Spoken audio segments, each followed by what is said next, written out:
Shalom, shalom.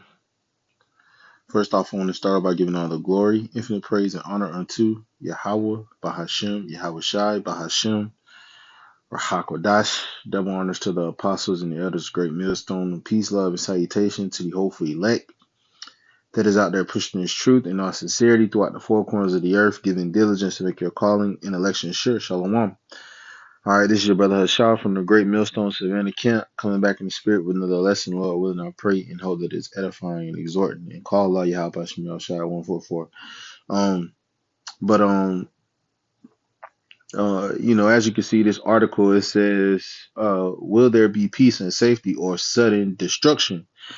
All right, and this goes on the eve, or not the eve, or the I guess the on the back end of a so-called ceasefire that Trump made, all right, between Iran and Israel, all right, which is basically trying to, show off, his power through, making bringing about peace, all right, but according to the reports or whatnot, that they were going to do their final strikes last night, and they did. And apparently there's supposed to be a ceasefire. All right, but Trump was really mad about, basically about them doing the strikes. But we're just being circumspect. All right, the world is a stage. All right, the global elites, they are, behind the scenes pulling the strings. All right, so we're not, too easily shaken by what's going on. All right, because uh, we know that there are certain prophecies that has must needs be fulfilled.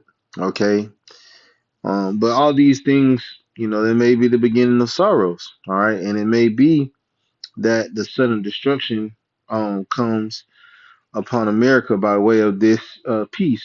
All right, we're just being watching and waiting for the signs of the times. All right. Um, this is Jeremiah 27:28 and verse 7. It says, nevertheless, uh, hear now thou, Slakia, hear now this word that I speak in thy ears and in the ears of all the people. The prophets that have been before me and before thee of old prophesied both against many countries and against many kingdoms and against great kingdoms of war, right? Of evil and of pestilence. And this is what the prophets, all right, of Yahweh, Bahashim Yahweh Shai have been doing throughout the four corners of the earth for years, all right, prophesying of war and of evil and of pestilence, all right, and for years they have been scoffed and mocked and scorned by the general public, all right, put on certain lists as teist, all right, but this is the ancient lot, and these men were never liked. All right, these men were never accepted by the general public because their coming spelled what? War, evil, and pestilence. All right, plagues coming upon that kingdom that they were prophesying against. All right, so this is all it's all spiritual. All right, that we are kind of in that same lot. All right, verse 9 it says, the prophet which prophesied of peace. When the word of the prophet shall come to pass, then shall the prophet be known that Yahweh have truly sent him. So, there's prophets on the left, right? Being these different presidents, the soothsayers, the scientists, the advisors, different political figures on the left hand side who prophesy things, right? They think that this is going to happen. They think that is going to happen. Then on the right hand side, you have the men of the Lord. All right. Also through, the left works through film. They work through a lot of different avenues on the left hand side, witchcraft, magic, and enchantments. All right. But on the right hand side, the Lord has set up prophets, all right, to prophesy just that: war, evil, and pestilence, while the left is prophesying peace. All right. They're prophesying that the war is gonna stop. All right, that Trump is basically saying that he's gonna bring peace to the Middle East. All right, and they have basically tried to sworn him in as being the Messiah over there for those people, for the small hats. All right, they he basically signed the Noahide laws. So uh him being on the seat of the throne is really it's a really big deal. Okay, but hey, we love it. We're watching, we're watching the theater, watching Yahweh Shai's show. All right, and this is the scripture they reference. All right, and this is First Thessalonians 5:1. It says, "But other times and other seasons and the seasons, brethren, ye have no need that I write unto you, for you yourselves know perfectly that the day of the Lord cometh as a thief in the night." And I wish I could bring it up, but I filmed a video the other day of downtown Savannah. All right, and there were a bunch of tourists out, people just walking around.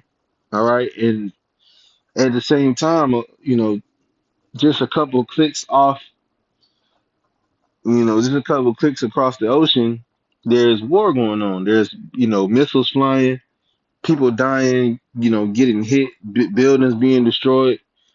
All right, warfare is taking place in the east. Okay, but over here, this is the city of unwalled villages. All right, the city of those that dwell carelessly.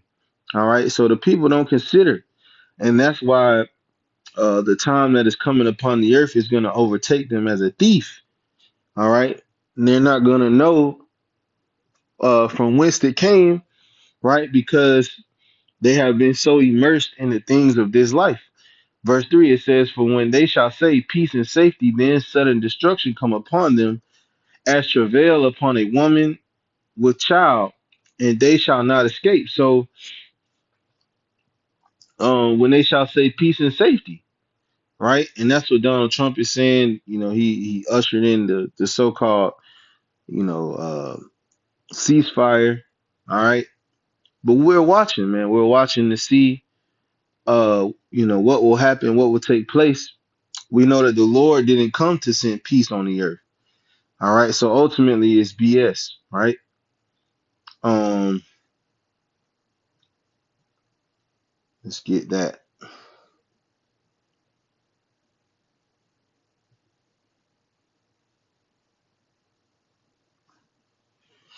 What is they think not peace. Let's get that. Matthew chapter 10 and verse 34. It says, "Think not that I am come to send peace on earth. I came not to send peace, but a sword. For I am come to set a man at variance against his father, and a daughter against her mother, and the daughter-in-law against her mother-in-law. And a man's foes shall be they of his own household. He that loveth the father, he that loveth father or mother more than me is not worthy of me. And he that loveth son or daughter more than me is not worthy of me. And he that taketh not his cross and followeth after me is not worthy of me." Okay? It says, "He that findeth his life shall lose it, and he that loseth his life for my sake shall find it." So, like I say, man, we're putting away the things of the world. We're watching, we're prophesying. All right, we're speaking these things into existence. Okay, as they happen, and we know that the Lord didn't come to send peace on earth. All right, we know that His return will not bring peace on earth. Okay, I mean, Salaki, let me rephrase that. We know that He must return in order for there to be peace on earth. So the Lord is gonna come, and He, right? We are heralding in His kingdom, and His kingdom shall be one of peace, right? The government shall be upon His shoulders, and they shall call Him the Prince of Peace. Okay, and so He is gonna reign on earth forever under a peaceful government. But there the world will not know peace until He comes back, man. And we know that through the scriptures by way of the prophecy. So, like I say, we are hastening the day. We're anticipating. We're watching. Listening. Basically using this spiritual discernment. It's a lot of deception out here. All right, but ultimately, the Lord is going to lead His men in truth. All right. So with that, I just wanted to do this quick lesson. Lord willing, is edifying and exhorting. I want to end off by giving all the glory, infinite praise and honor unto Yahweh Bahashem, Yahweh Shai Bahashem, or Hakwadash. Double honors to the apostles and the elders of Great Millstone. Peace, love, and salutation to the hopeful elect that is out there pushing this truth in all sincerity. Shalom and Ababu Ba.